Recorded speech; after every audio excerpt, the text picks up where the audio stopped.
I've been impressed with a lot of what I see out of indie comics, and there's a lot of stories that really grab me in ways that I did not expect. I just covered a few days ago Trumps from Silverline Comics, and this is another one.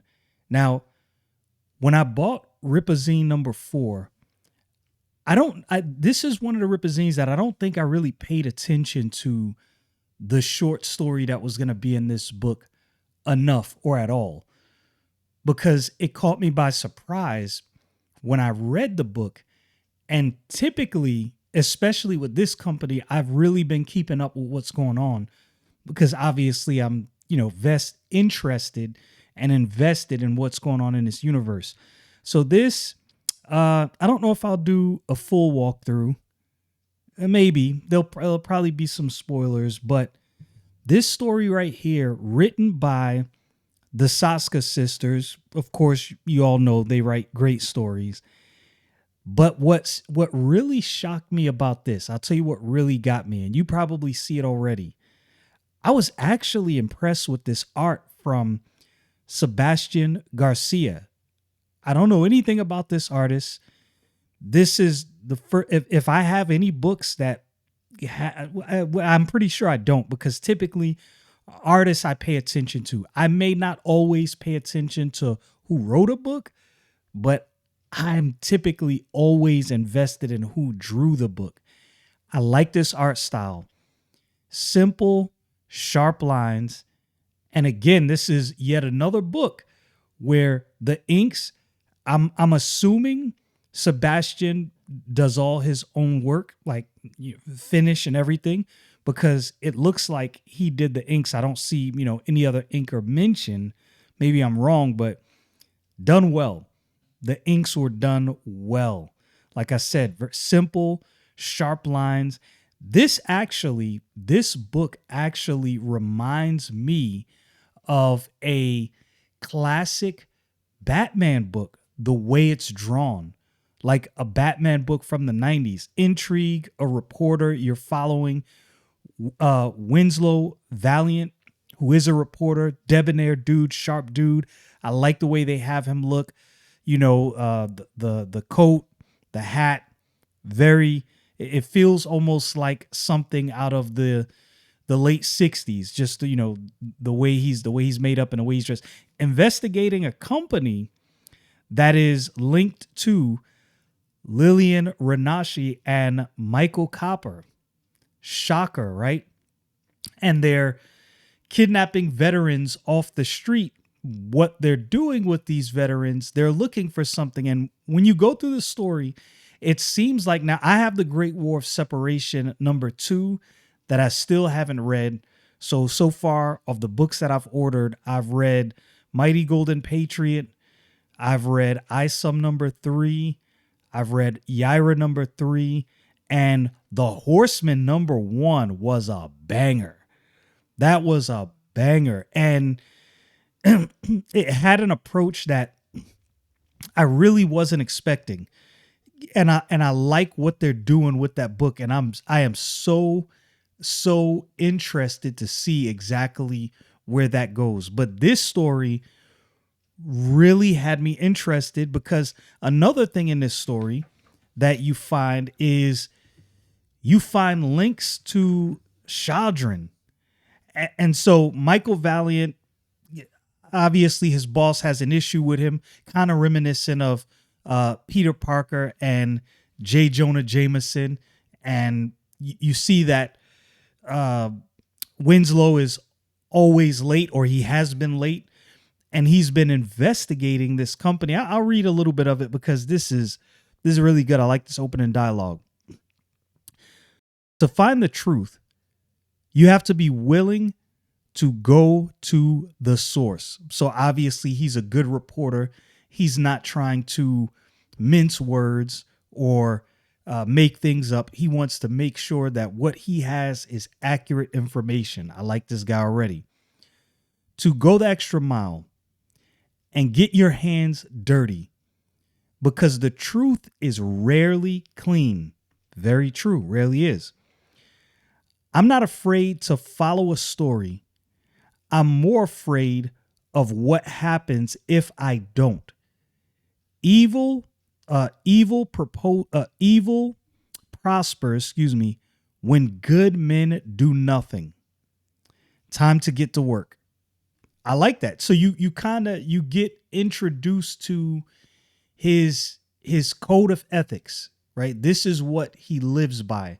So you know if Winslow Valiant is digging into a story and you're behind some corruption, he's gonna find out what's going on. He's gonna get to the bottom of it. So obviously, street level dude, he's on the street talking to people because if you are a good reporter, this is exactly what you would do. You Val. Hey Mickey, you're so fine, you blow my mind. I like this comedy right here, and I can definitely see this comedy coming from the Soska sisters. And it's funny because after meeting them and talking to them, when I read that, I immediately heard it in their voice. Like I heard them saying it. It's hilarious. All right. Always the funny man. But you're a good guy. A good guy, Val. God bless. Where is everyone? Where's Big Red? You didn't hear? They gone. Taken.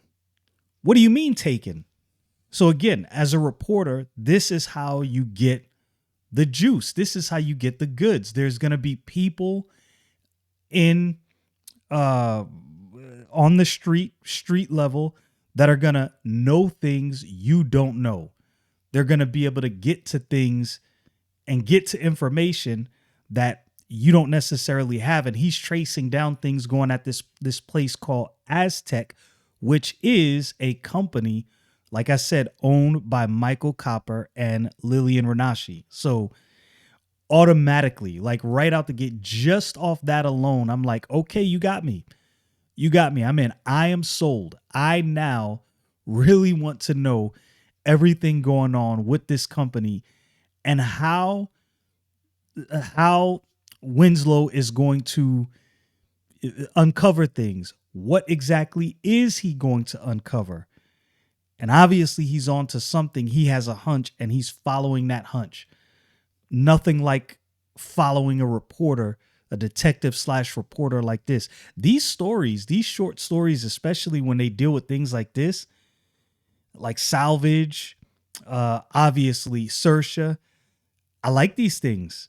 These things add a different element to comic book reading.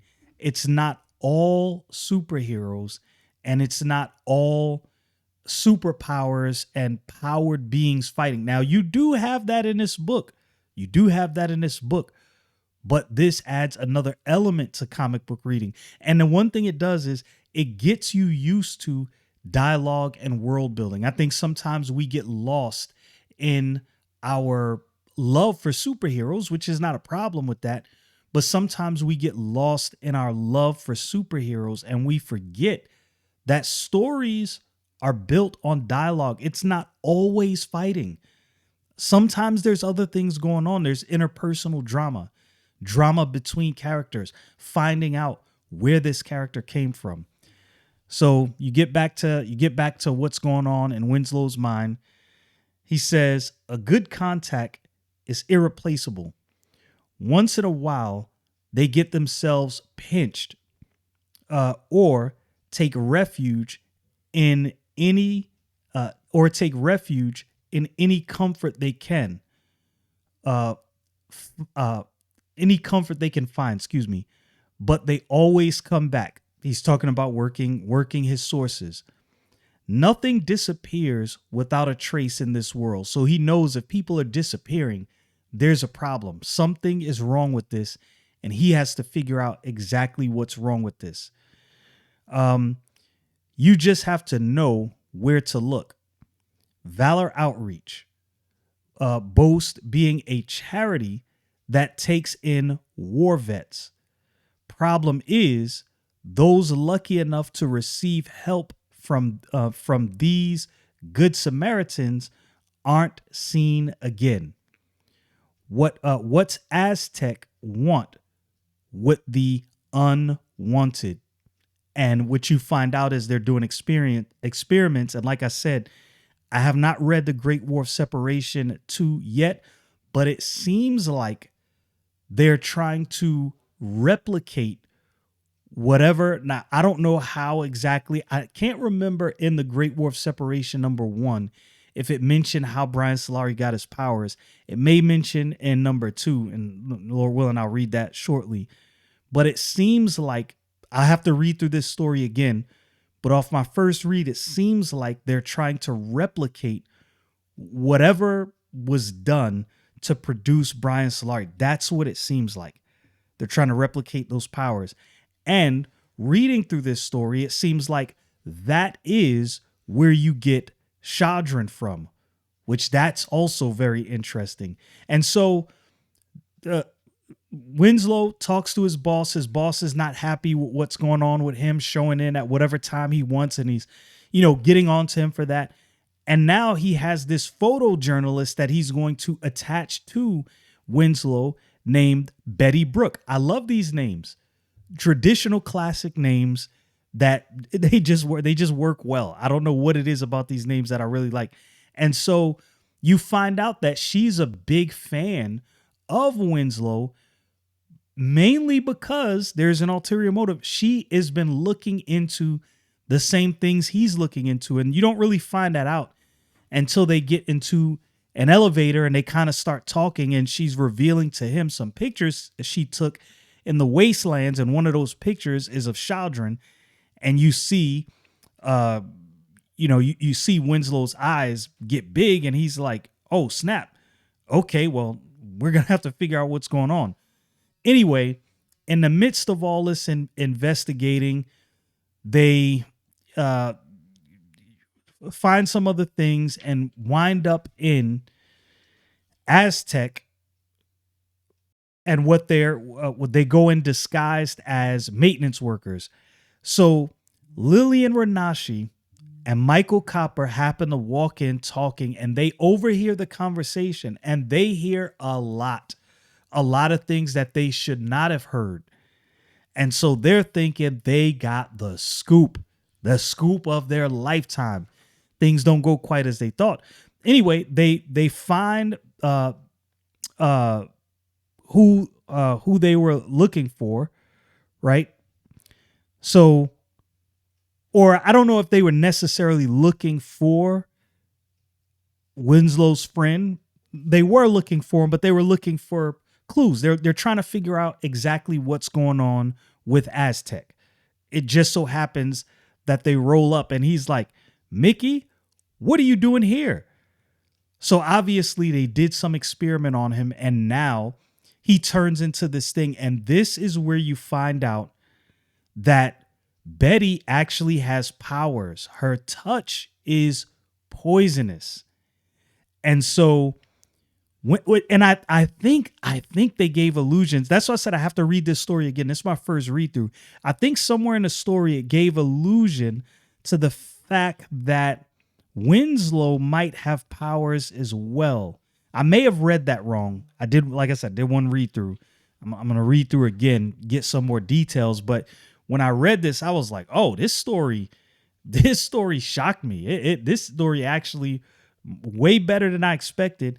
I like the way this, let me get the artist's name again. I don't want to mess it up. Sebastian Garcia. I'm going to look him up. I'm going to see if he has an Instagram page where he shows some of his art, because I like this. I like his depiction of Michael Copper and Lilian Ronashi. I like the way they look. I like his simple, sharp lines. I'm trying to remember there is a comic book that has similar art that typically follows this style. And I want to say it's an old Batman book from the 90s, but I'm not quite sure. But I love this. It's I can't explain why I love it so much. There's something about it, the look, that's just super appealing. But anyway, so you see Betty, she stops Mickey from killing them. And this is where Winslow figures out, oh snap, she has powers. So he says, you'll see his, internal monologue. He's like, or this is actually Betty's internal monologue. She says, I couldn't let him kill Winslow. So she didn't want to show that she had powers, but she didn't really have a choice. Is rocking a hard place. Now, I wonder if Winslow and Betty are actually going to, at some point, end up being a team. You never know. Some kind of dynamic duo. That would actually be dope. And how this intertwines, like a lot of these short stories intertwine, is actually super interesting as well. The fact that these things are not self-contained, like it's not like you have to read all of these short stories, and it's not like you have to read every book, but every book is interconnected. So within all of these books and all of these short stories, you find out a little bit more about the Rippaverse. It gives you a greater idea of what's going on, and it kind of gives you a little bit of clues, and that's how you start building your theories about what you think is going on. Like I have my theories about Lilian and Ronashi. I'll leave that for another video. Hopefully when Lilian and Michael's book comes out, I'll go over some of those theories. I'm sure her book is either going to confirm or add further fuel to some of my theories about her.